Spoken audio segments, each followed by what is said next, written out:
only DNVR. Two girls out to Zach Mays Arcade at the bar. Three for Mr. B in that old trophy case. Number four still waiting for, well, bring on the chase. Out on the field at Mile High, Broncos win is our desire. Couple with a break, brew and a friend, bleed orange and blue to the bitter end. Come and join us, DNVR. We are DNVR.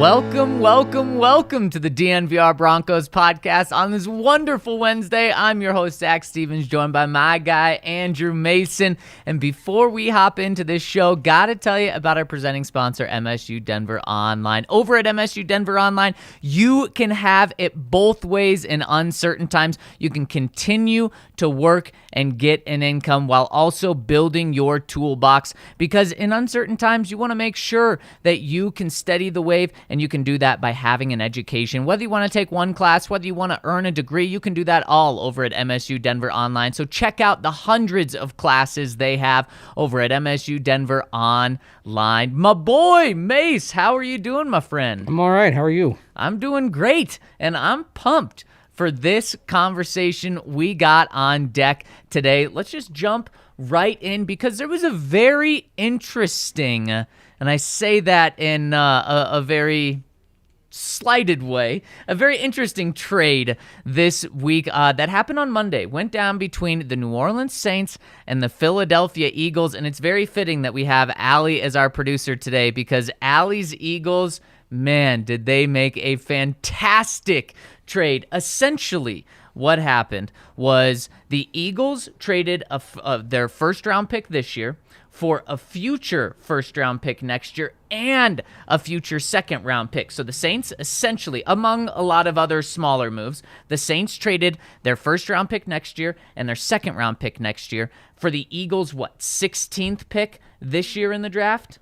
They did. I actually have the terms in front of me here. The big terms are really confusing, right, but that's essentially what happened. You can add so the rest basically of the it was 16, 19, and a 6th round pick for pick 18, pick 101, that's late round 3, a 7th round pick, and then first and second round choices next year. So effectively what happened is the Eagles went from having picks 16 and 19 this year, they pick 18 this year, and then their other first round pick is going to be in 2023. So right, now they've got two first round picks, and then in 2024 beyond that they have 2 second round picks. So effectively what Philadelphia did is they took the delayed gratification. Mm-hmm. And not just that, I think they also took a gamble, and I think it was a very smart gamble. This was not a 50-50 gamble. Mm-hmm. They said, wait. We're not trading with the Chiefs. We're not trading with the Packers. We're not trading with the Bucks. We're not trading with the Broncos, teams that should probably have a pick in the 20s or maybe even the 30s. We're trading with a team that appears to be in a total rebuild, a total terrible situation right now, and they're going to get a draft pick this year, potentially turn that into a quarterback, and then there's a chance that we could have a top 10 pick next year. So essentially we're trading number 16 this year for a top 10 pick next year, and oh, by the way, a second round pick on top of that. Mace, to me, this is a steal by the Eagles. Well, the thing is, what the Eagles are doing is taking advantage of the general NFL draft calculus that says future year picks are worth less than current year picks, because you know what this draft class is. You may not know what it is in 23. You may not know what it is in 24. And of course, when you're operating in a win now environment, then of course there's going to be more value right now. But if you value picks equally over the years, if you say, all right, a first round pick, even if you kind of slot that in the middle of round 1, is the equivalent of a first round pick this year, and vice versa, then the Eagles actually got a huge deal in terms of overall draft capital, and that's what I think is the launching point for applying this to the Broncos, because they have 8 picks right now for this year. They don't have their first, they don't have their second round picks next year. They need to be thinking about acquiring capital for 2023. I don't think George Paton is going to want to sit there and potentially have his first pick in the 2023 draft come anywhere between pick 88 and 96. You're hoping 96. Right.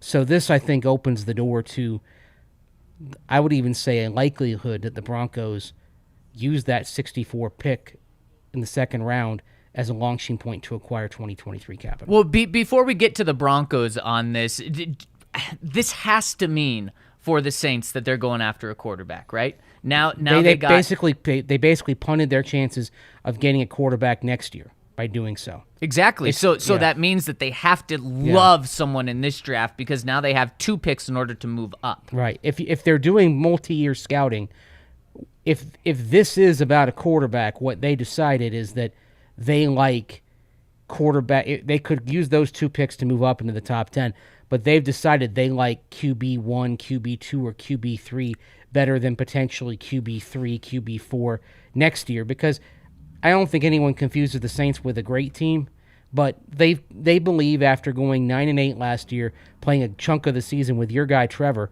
that they're going to be, if not in the playoffs, then on the fringe of the discussion, which means they view that pick next year as being pick 18, pick 17, pick 19, pick 20.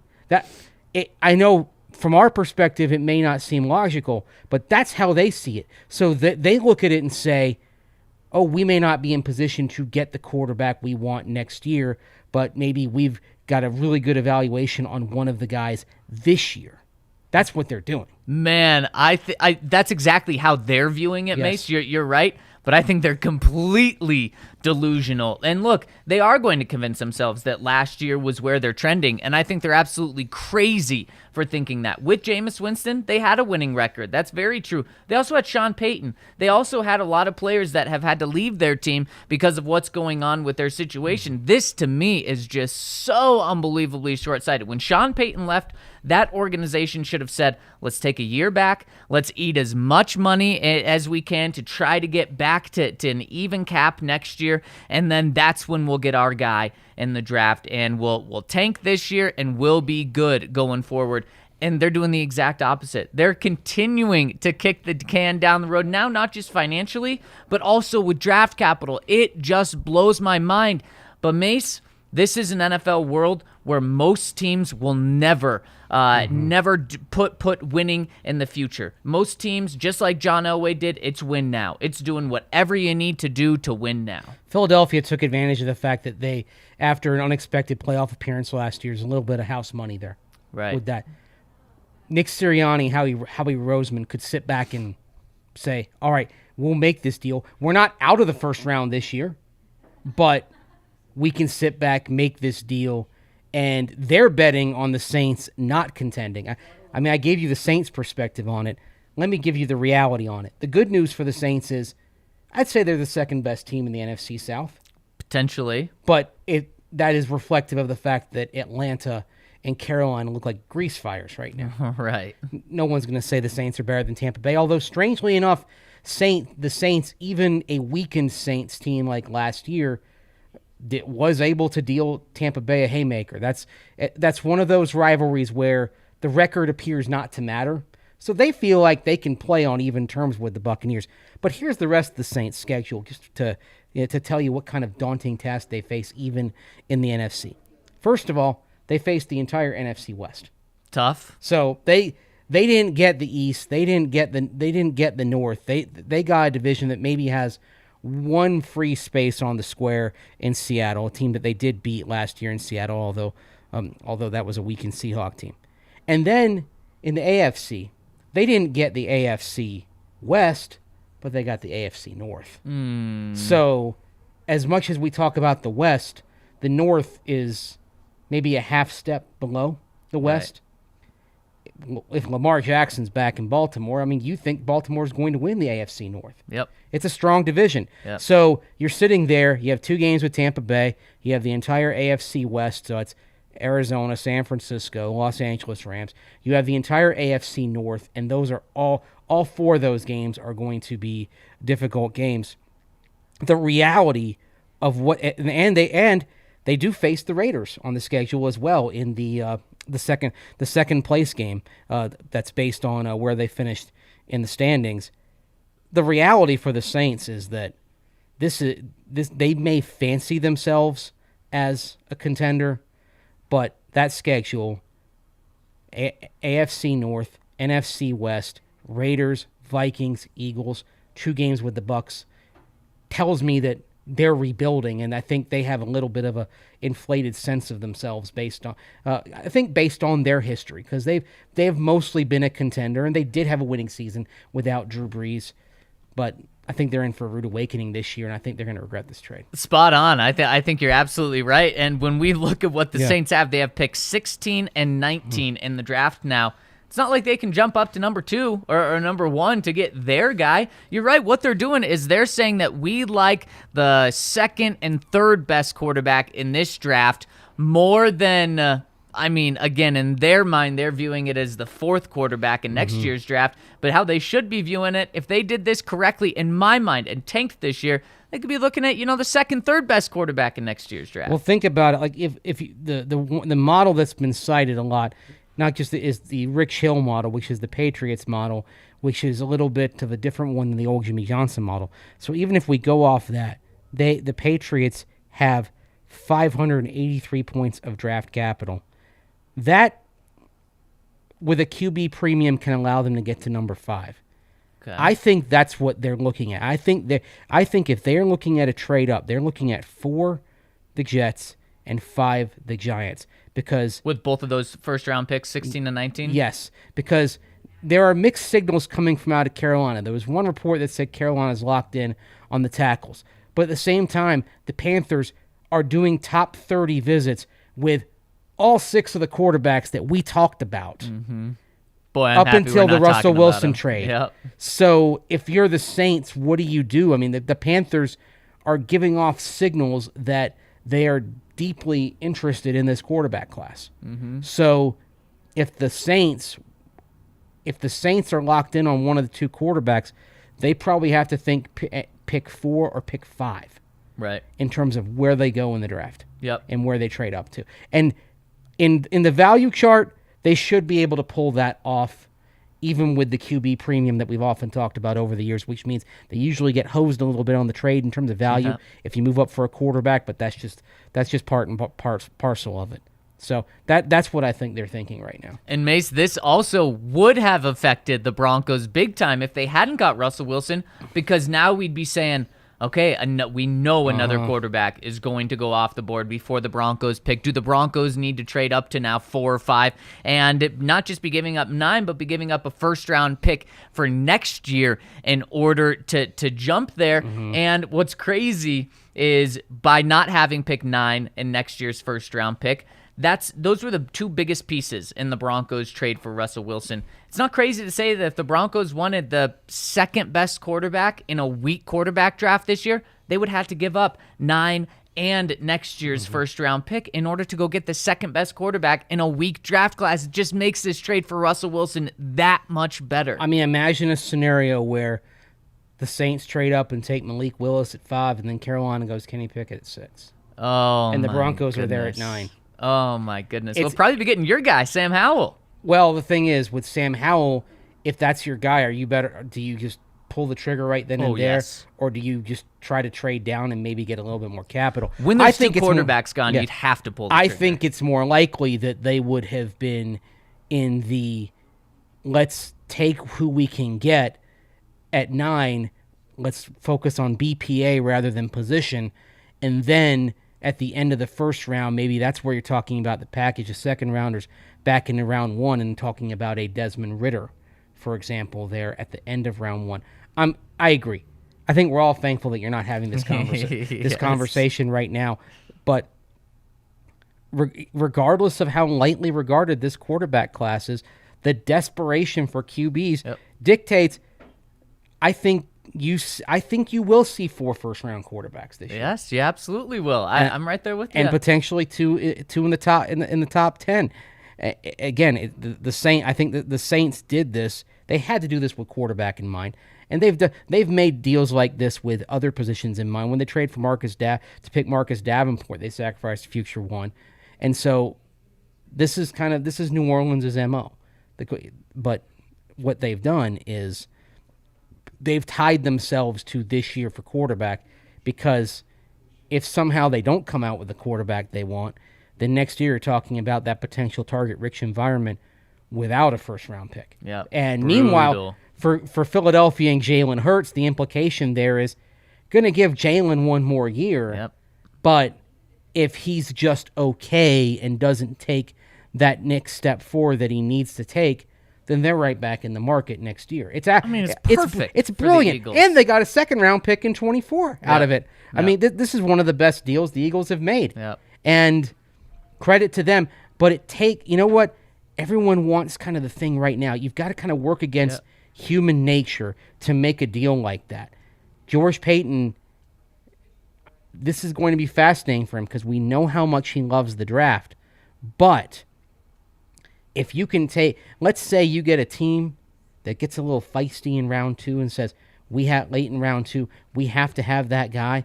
Can you pilfer their round 2 pick next year, which is guaranteed to be higher for pick 64? Yeah. If that's the case, then I think you pull the trigger. And Mace, let's jump into that, how this could affect the Broncos and how the Broncos could try to take advantage of a team.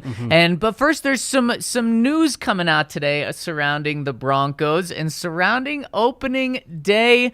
Former Rocky and current Denver Bronco Russell Wilson will be throwing out the first pitch on opening day. I mean, this just makes so much sense, and it's such a cool little storyline because not only was Russ drafted by the Rockies, but the Rockies actually mean a lot to Russell Wilson. He talked about it many times, almost getting emotional since he's been a Bronco, where he was drafted about 10 years ago by the Rockies. The next day, his father passed away, and he said the Rockies just treated him so well, welcomed him, and every time he comes to Colorado, he thinks of his dad and is reminded of his dad. And so it's a really, really cool moment for the Rockies and for Russell Wilson. And we are going to be having an opening day party down in Lodo at the Ice House. You can come by the bar, but we are going to be at Ice House for a crazy party because opening day is, you're supposed to be in Lodo, and so we wanted to make sure that we were in Lodo. So stop by the Ice House around 11 leading up till the game, and then through the game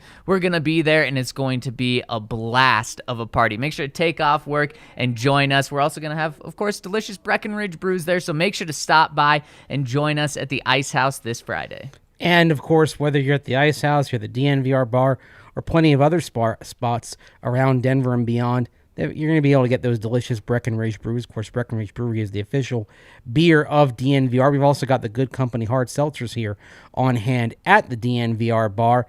And if you want to find out where to get those, maybe you're not in Denver, you're watching and listening from somewhere else on the continent, you want to find where you can get those delicious Breckenridge brews, go to the Breck Beer Locator on their website. You're going to be able to find probably someplace near to you. We got a comment earlier this week from someone who is going to be vacationing down at Disney World, and we were able to find 120 plus spots near Disney World that have Breckenridge beers either on tap or available.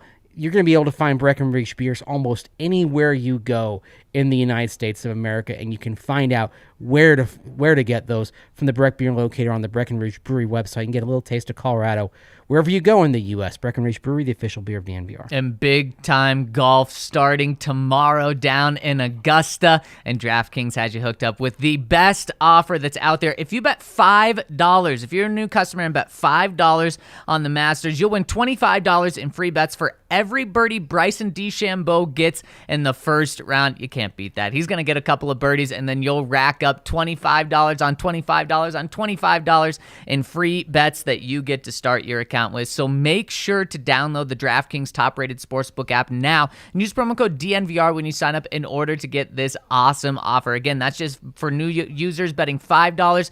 You'll win $25 in free bets for every birdie that Bryson makes in the tournament. So must be 21 or older, Colorado only. New customers only, minimum $5 deposit. Restrictions apply. See DraftKings.com/sportsbook for details. Gambling problem? Call 1-800-522-4700. All right, Mace, let's talk. Sorry, you put me in the mood. Here we go. You know, You gotta have a calm voice, Mace. You do. You have to be soothing. Yes. DeChambeau looking over his putt for birdie. And that's his 18th birdie made today. He's got a break to the left. Anyway. Did he sink it, Mace? I gotta know. I'll do the Vern Lundquist way. Maybe. Yes, sir. I love it. And man, if that's that was really old school, because that's his call of a Jack Nicklaus birdie back in 1986. You guys should be on the call. and that would be $450 in free bets. Hey, over at there we DraftKings go. Sportsbook if he gets all 18. I love that. And something else I love is thinking about how George Paton can really take advantage of some desperate GMs out there. Because Mace, you posed it right before we hit the break, and you said if there's a team that next year or that this year gets really desperate and they see someone that they love at pick 64 and they want to trade you, could you get a second-round pick out of them next year? And like you said, you know that it would be a better pick than this year because pick 64 is the last pick in this draft. Absolutely. Or in the second round. There's a history of this, and even getting a first-round pick the following year for a second-round pick this year. I mean, the Broncos were actually on the wrong end of that back in 2009. The infamous deal that got the Broncos Alfonso Smith back in the 2009 draft. They made the trade with the Seahawks, gave up a first-round pick in the 2010 NFL draft, and it was thought, okay, no problem. We've got extra picks coming because of the Jay Cutler trade. We can go ahead and do that. Here's the problem. You know who Seattle took with that pick? Oh, man, it was someone really good. Was it Cam Chancellor? Earl Thomas. Earl Thomas, yep. Brutal. Oh, and there was another trade made like that year. Carolina did the same kind of trade. Carolina picked Everett Brown. The 49ers a year later with that pick took Mike Iupati, who ended up becoming a Pro Bowler, and I believe he made All-Pro once as an interior offensive lineman.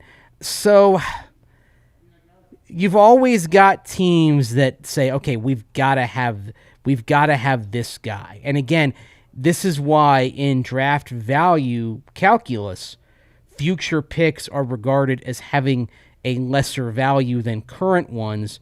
But this is a market inefficiency that I think if George Paton is patient, he can use to his advantage. Because one thing in the Broncos' favor, they have a lineup that they can go out there with if they had to play a game on Sunday.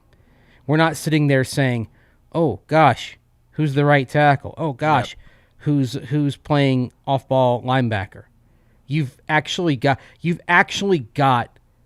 a starting 11 on each side, plus key specialists, plus nickelback, third receiver, tight end / fullback, blocking tight end, etc. You've got a lineup that you can work with here. You don't have any position where you say, oh, we got to have that right now. So this is, I think George Paton can use that to his advantage. That's how Philadelphia was able to get a nice advantage in terms of point value on the trading. Just to kind of to go back to the Rich Hill chart on point value. The Broncos are at pick 64, right? That's 80 points. Yep. Okay. A mid second round pick between pick 48 and 49, that would be 119.5 points. And I think, and like you said, any second rounder next year is guaranteed to be better than pick 64. This is something you do. And on top of that, next year's picks traditionally by NFL teams are viewed as less valuable, so then George Paton can make the case, look, we'll give you 80 points for 119 because those 119 are actually closer to 80, so let's make that deal. And on top of that, Mace, you talk about how general managers and NFL teams are all about the now and wanting that satisfaction now and wanting to get that pick in the building now and have that fun now instead of waiting 12 more months to get that. George Paton's first and second round pick this year is Russell Wilson. That's a pretty good satisfaction that he gets right now. So having to wait, in fact, he's going to have to wait even less than if he was bringing rookies in because Russell Wilson's going to hit the ground running. So that's just another reason, and that's more of the psychological reason that he can make this trade happen. But for me, I'm okay if the Broncos aren't picking until the third round because they trade number 64 for a second-round pick next year. In fact, I think that would be brilliant. In fact, what if you get a team who Carolina, they're all about right now. Matt Rule, he is fighting for his job, and he knows it. What if Carolina is sitting there and they love someone at 64 and they say, we'll give you a second-round pick next year? Then, holy cow, you just went from number 64 this year to a potential top 5, top 10 pick in the second round of next year. And then, remember, because you don't have a second-round pick next year. You don't have a first-round pick next year. So you make that deal, you are helping yourself so much. And then, if you want, package those 2 third-round picks or a third-round pick and a fourth-round pick that you have to move up early in the third round this year, and you can do that because next year you already helped yourself so much. Right, and the other thing I think Paton would try to get in, again, because of how this year's picks are valued higher than next year's picks, he likes to build up draft capital on the back end. He wants to get 10 picks. So Carolina makes that deal, and then you tell them, hey, if you wouldn't mind there throwing in pick 149 in the 5th round. Right. That's so something then George he would says, love. okay, we picked up a pick for next year, and we kept the same overall number of picks. Right. And yes, we know what pick value is, but George Paton does place a premium on volume of picks. He subscribes to the more arrows theory. The more arrows that you have, the better your chances of hitting a bullseye at some point. Yep. That's why, in addition to trades like this, I think we'll see some trades down potentially. I think you have a third round pick, for example, say pick 75. Would it surprise me at all if he turned that into a later third round pick plus a day 2 pick or 2? No, I don't think it would. Not at all. Right. Yeah, I completely agree. Now, there's a flip side to this, Mace, and I'm not about it, and I'm curious what you would think.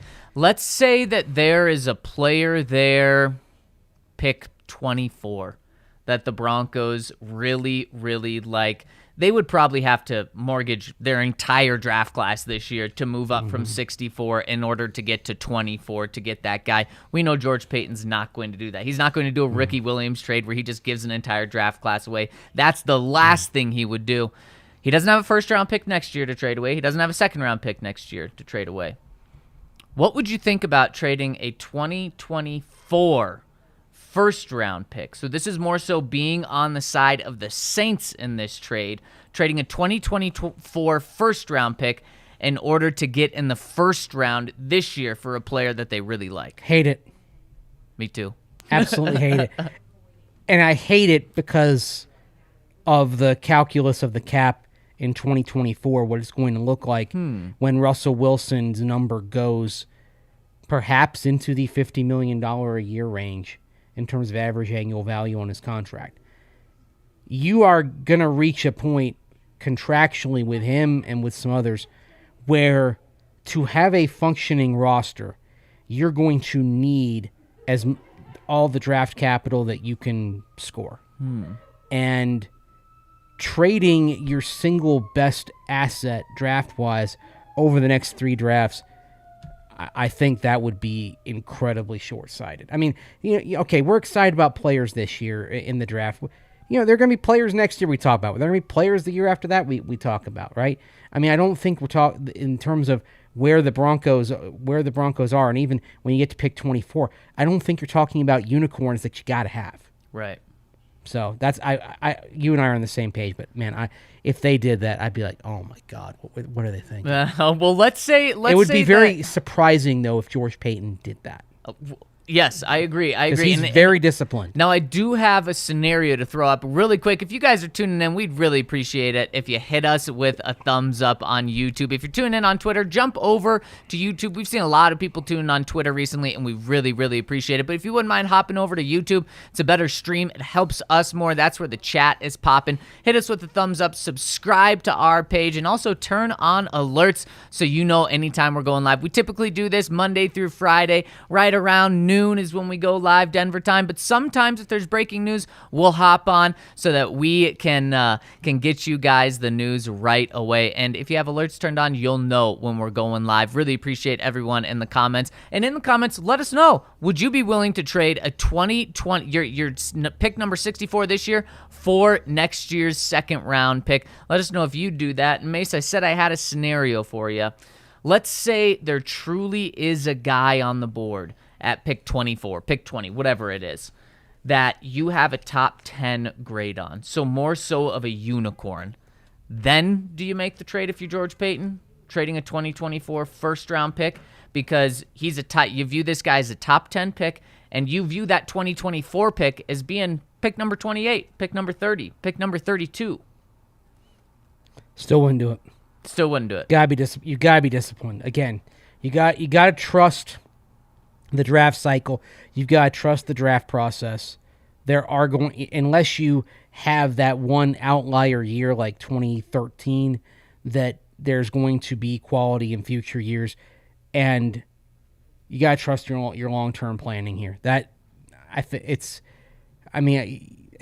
this is why picks in the current draft are valued at a greater level than ones in the future draft, because you get that guy that, we didn't expect him to fall, and all of a sudden your buying bone gets tickled. Okay, we gotta have him, gotta have him, right? Yep. You gotta itch that. You gotta turn that. You gotta turn that off. You gotta turn that signal off in your mind. If you're sitting there, and you got to be disciplined and play the long game here. And I think George Paton is going to be disciplined. I don't think he would do that move, and I wouldn't do that move either. And a reason is, Mace, this is like almost a perfect draft for George Paton. While I'm sure he would love to have a first and second round pick, especially a higher second round pick, he got Russell Wilson as his first round pick, and then he still has a ton of picks. A lot of people, and I don't blame you, tune out on the draft on day 3 because these are guys that you're not going to see this year. These are guys that some of them aren't even going to make the team. Some of them are just going to be special teams guys throughout their career. And let's face it, these are guys that did not star in college. You weren't watching them on Saturdays, and they weren't making big plays. They weren't in the big bowl games either for the most part, so you don't know who they are. But George Paton, he loves those guys. He loves day 3 of the draft. So he has a lot of day 3 picks, and he also has Russell Wilson. So I don't see him jumping and doing anything drastic like that. But Mace, could you see him moving down from 64 for this year's draft capital? Yeah, certainly. And what type of trade are we talking about then? Because the Broncos already have 2 third-round picks. All right, let's just take a look. Let's pick 64, right?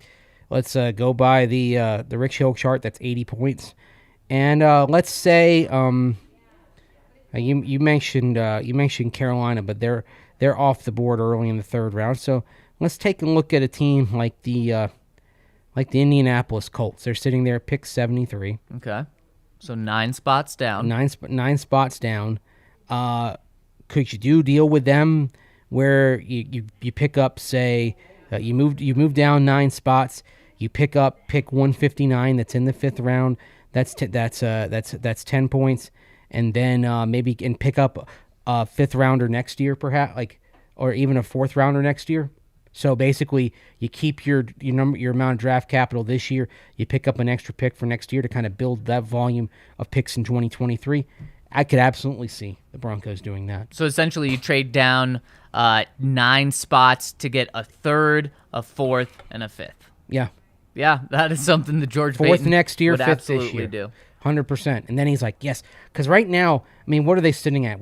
Are they sitting with 5 picks next year? I don't have it in front of me. I can find out really quick. Yeah, it's fewer than this year. That's for sure. Well, they don't have their first and they don't have their second, Yep. Obviously. And man, it's going to be weird going 2 years without a true first or second round pick. And they don't have they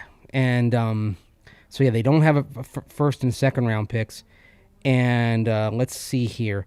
They don't have a 6th rounder next year either, because that was part of the Trendy Benson trade. They do have an extra 7th round pick as part of the Jonas Griffith trade, and kind of a collective swap of picks.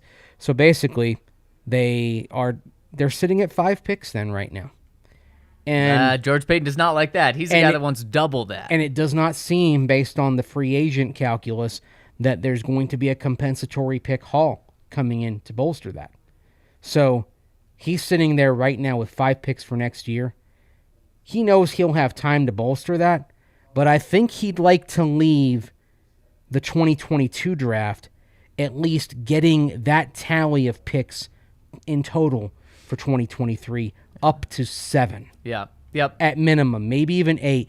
But I think if he were to walk away with 7 picks instead of the 5 he has right now in 2023, when all the trading is done here at this year's draft, I think he'll regard that as successful as well, beyond the players that he brought in. I completely agree. And one thing I can also see him doing is taking that 64, moving back into the middle of the 3rd or even the end of the 3rd, and then getting a 3rd round pick for next year as well. Then he'd have the capital next year to move back up into the 2nd if he wanted, and then he has 3 3rd round picks. One thing we know, Mace, is George Paton is going to be shaking and baking. He's going to be moving around in this draft. And if you want to be baking, check out our friends over at Light Shade Dispensary, where they've got Ripple, which is a fast-acting dissolvable, clinically proven to hit 2 times faster than the leading gummy, and it starts absorbing within 10 minutes, so you can depend on a consistent experience every single time. And if you want 25% off, use the code DNVR, whether you're online or in one of their 10 Denver metro area stores, to get 25% off all non-sale items every time you go. Use that code DNVR in person or in store. And whether you're a casual consumer or a connoisseur of cannabis, they've got it all, from top shelf flower, edibles, tinctures, accessories, and cannabis concentrates. They have it all. And use that code DNVR over at our friends at Light Shade Dispensary. Do you remember the 3rd round last year, Zach? For the Broncos? Yes. Yes. Okay. So, effectively, they turned pick 71. The Giants picked Aaron Robinson, a cornerback out of UCF. They traded down to 76. They also got pick 164. That was Jamar Johnson. And then the Broncos took pick 76, trade down with the Saints for pick 98 and picks 98 and 105 at the end of the 3rd round. So effectively, they turned pick 71 into Baron Browning, Quinn Miners, and Jamar Johnson. I mean, Jamar Johnson, jury very much out on him. Certainly, he's got a chance to move his way up the safety depth chart this year. But you found 2 guys. Quinn Miners appears to have a good hold on his starting spot. Baron Browning loves him. Yeah, Baron Browning looked pretty good at inside linebacker last year. We'll see about this experiment, giving him some work on the edge, trying to cross-train him. I would rather he stay at one spot. But either way, you found somebody who proved that he could play at a starting level. So that's 2 starters, and then a 5th rounder you're still waiting on for the 71st overall pick. I mean, that's terrific value, and I think George Paton may be looking for those types of deals again this year. Yep, absolutely, and it's not just the 2nd round; it's those 3rd round picks as well. 76 became 98 and 105. So 75 could become, again, a couple of picks later in the 3rd round as well. Or if he's thinking a year out, what if it becomes a 3rd rounder this year, later in the round, and a 3rd rounder next year? So instead of trading for taking pick 76 and getting 98 and 105 as he did last year, what if that trade is 75 moving down to, say, pick 93 and a 3rd rounder next year, taking advantage of next year's picks not being valued as much as this year's picks, and then all of a sudden maybe he's made a 2nd round deal as well, and you've built up capital. Yep. And you're golden. Now you go from having 1 day 2 pick, if you've traded and gotten a second, you've done that 64 trade that we talked about. you've gone from 1 day 2 pick to 3 day 2 picks. Yep, Now exactly. you've got some currency here. Yep. But it takes 2 to tango. It does. It does, and there's going to be teams that are willing to move around. And one thing that could also happen, the Broncos could move up from 64 to, let's say, 55 or 52 if they really like someone. But if they do that, expect them to move back a couple of times in the third and fourth round. Because if they sacrifice draft capital in this year's class to move up from 64, he is going to spend the balance of day 2 into day 3 trying to recuperate at least the overall number of picks. Yep, big time. Every draft journalist's worst nightmare is a bunch of picks in round 6 and round 7 via trade. Get ready if that happens, because that's where they're going to recoup their overall number of picks. That's what we'll be looking at, and we'll be here for you. I can't wait for the draft show. We're starting to plan out, and it is going to be a blast, despite the Broncos not having a pick until number 64. Mace, should we hop into the comment section and talk to the people? You got any super chats today? We Okay, don't. let's go right to the chat. First one coming in from Ozzy Dan, and it is really cool. He says, "G'day, boys. My occupation is a high school teacher, and last year one of my ex-students was diagnosed with ALS. In Australia, it's referred to as MND, or motor neuron disease. Anyway, on Thursday, the 14th of April, I'm running an event to raise funds for the insidious disease. My aim is to run from midnight to midnight with the goal of completing 4 marathons. Wow. 4 marathons solo in those 24 hours. 104.8 miles. Wow. Wow. In 24 hours. He says, if any of the DNVR family is interested in supporting my cause, I've included the link in this comment section. It would be amazing to have people from over the Pacific, my Bronco family, jumping on board my challenge. And then he drops the link in the comment section and says, thanks so much, boys. Have a great week. Ozzy Dan, thank you so much. This is so cool. How do you train for something like this? Probably the same way you train for the Ironman triathlon, which is something that the late Pat Bolin completed. Yeah. I mean, you've heard the term ultra marathon. I mean, this is kind of an ultra marathon. So, yes. So 26.2 miles times 4. I mean, 104 point. Think about that. Think about going from here basically to Pueblo. Wow. We talked about Pueblo yesterday. Running or walking in 24 hours. Wow.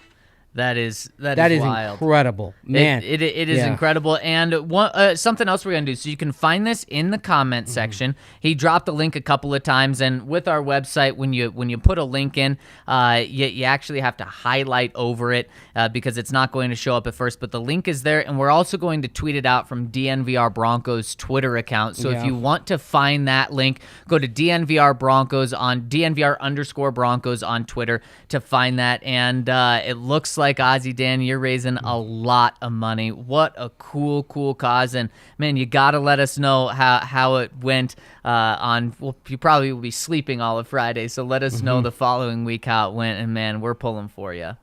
Absolutely. That is awesome to see. Howler Bro Surf says, no meaningful question here, but yesterday I noticed that canceling bar food was trending on Twitter, and this got me thinking, not the DNVR bar, because everything there is golden, but for other bars, if you could remove anything from the menu, what would it be? He says, I'm probably missing something, but I'm thinking blue cheese. What a gross condiment. Ranch all day, baby. Well, I'm one who goes with ranch on my wings, not blue cheese. I like both. Yeah.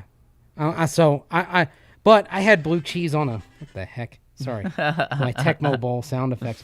I actually had blue cheese on a salad last night, so I'm not anti-blue cheese. Okay. I just prefer ranch on my wings. That's fair. By the way, I'm not saying I would remove this item. I would remove this name. There is no such thing as a boneless wing. It's a chicken tender or a chicken nugget. And that bugs you? Call it that. That's what it is. And, I mean, which one are you? Are you a chicken tender guy or a wing guy? It depends. Or I could say boneless wing guy. I have both, but if I don't order boneless wings thinking it replicates the wing experience, it's because I want a chicken tender right then and there.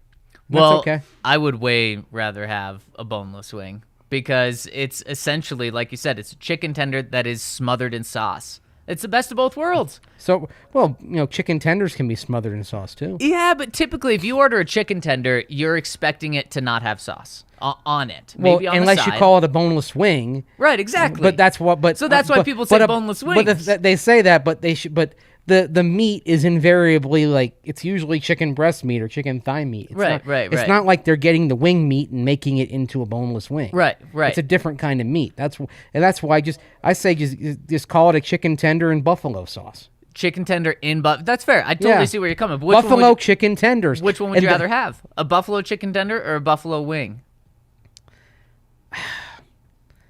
It depends. You know what?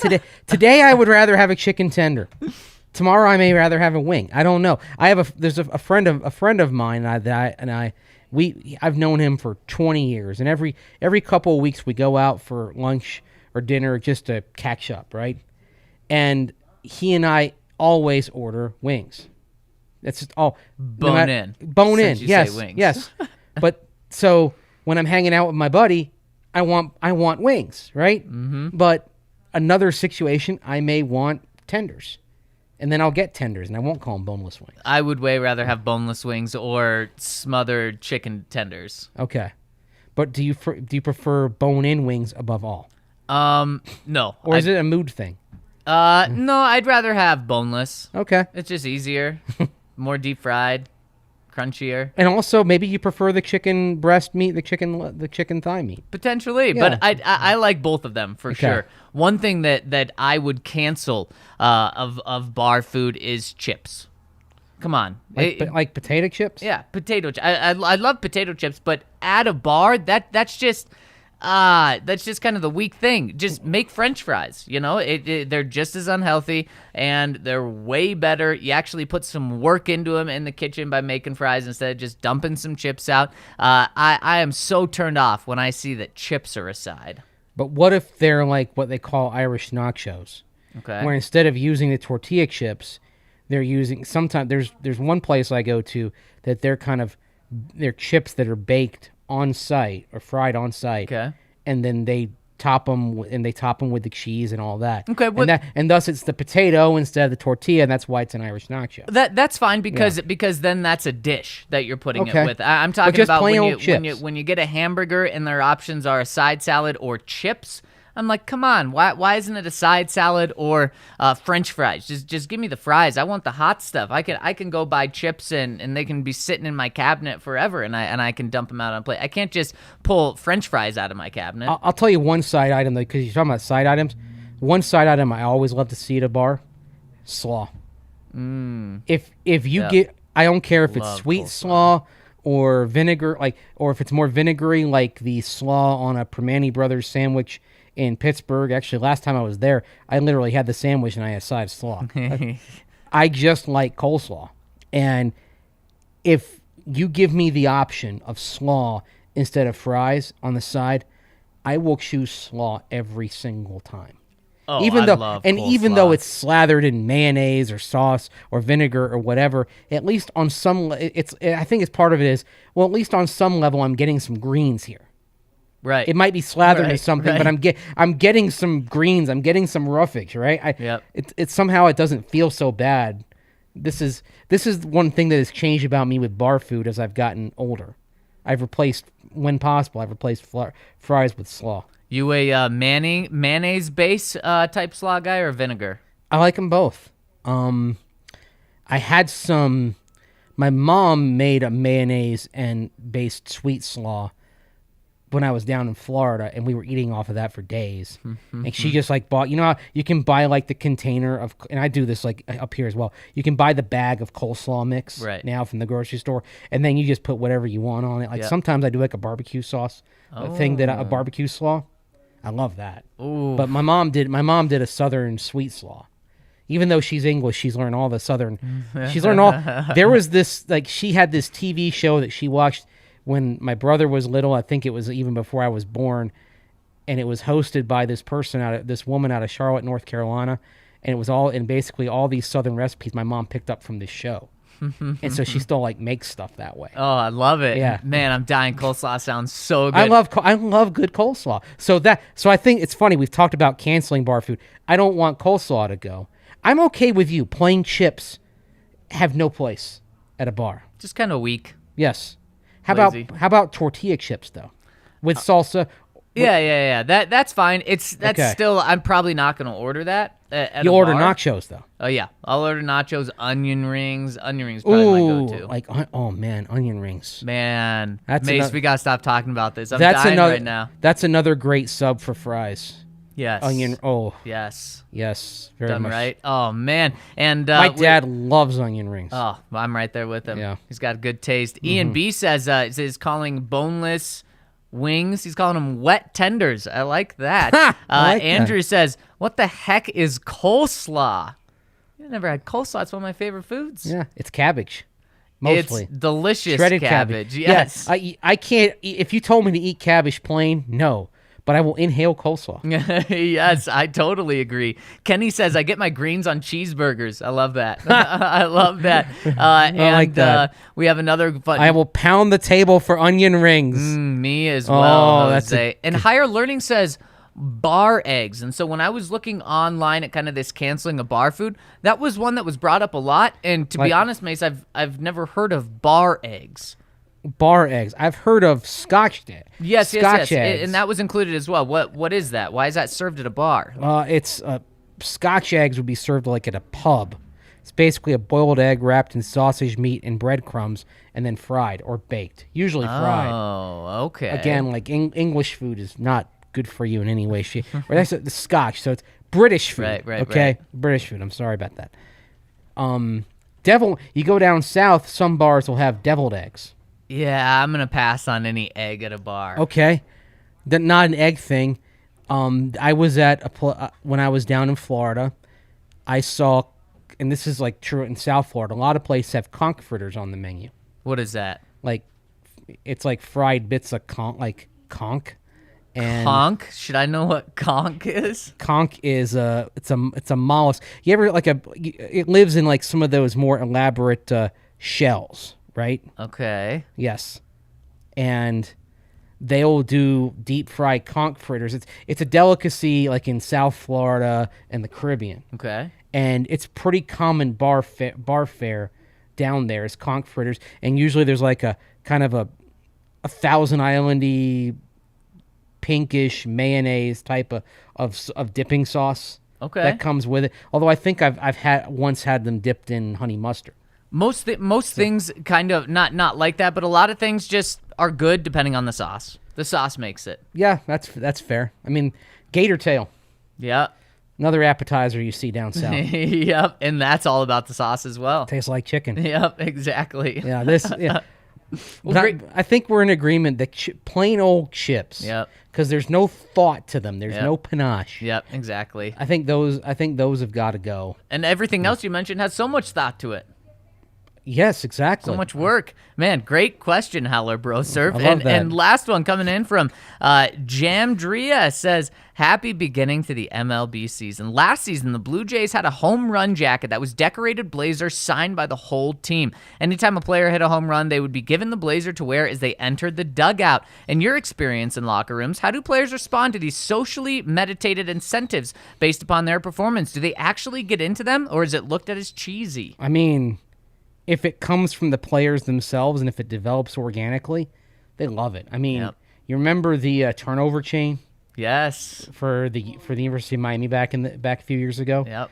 I mean, if it's something that happens kind of organically and naturally, then it is a great bonding, team building thing. Yep. So, and look, you usually see this with good teams. I mean, bad teams struggle, and they don't have as much stuff like this. So I thought that was really cool, and maybe we'll see something along those lines develop with the Broncos team having more success this year. Yeah, and you nailed it. If it's something that starts within the team, then that's certainly going to be something that they rally around and love. And it doesn't just have to be at the college level. As you pointed out, the Blue Jays did it with their home run jacket last year, and that's something that's awesome. And typically these things don't get into a locker room if it's not started and beloved by by the team themselves. So this is something where, like you said, you can really only do this if you're good. And then once you're good, you get that swag. Then you start thinking creatively and you have fun with it. Maybe they'll have something with a touchdown. Or on defense, because the defense used to have that swag. Now I think that swag's going to be on the offense. Maybe it's a little touchdown thing that they pass around. Maybe something, as long as it doesn't cause potential physical harm. Like I think back to a bad Jaguars team. Jack Del Rio puts an axe and a tree stump in the locker room because their slogan is "Keep chopping wood," and their punter, when on his backswing, gashes his leg and the poor guy's out for the season. Oh my gosh. And that just shows you why the Jacksonville Jaguars are the Jacksonville Jaguars. Yes, exactly. Hey, you say Jaguars. Jaguars.